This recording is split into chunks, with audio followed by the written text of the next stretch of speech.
What are the legal roles of a board?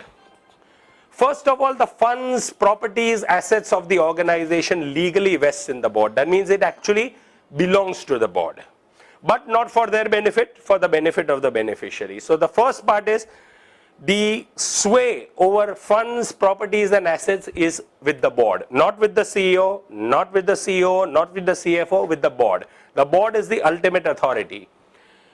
What is the requirement for a board? To be acquainted with and advance the aims and objects or the mission and vision of the organization.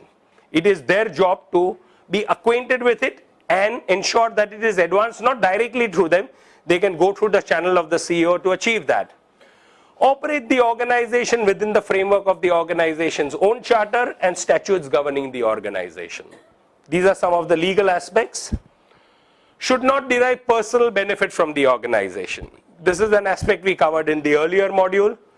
Joint and several responsibility of the board. This is also legal. And oversee administration and accounts. Set policy through process of periodic meetings and resolution.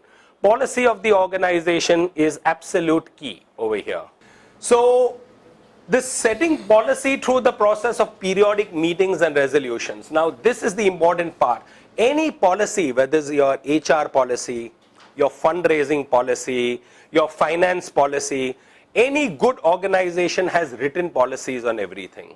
Even your fundraising policy, the good organizations that I know who do intense fundraising have fundraising policies in place.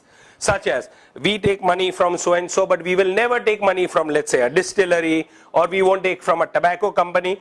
Now under law, this is not an issue. A tobacco company works under license of this country. A distillery also works under legal license of this country. They are not doing illicit business.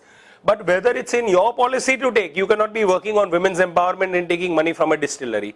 You cannot be working on an anti-cancer program and taking money from a tobacco company.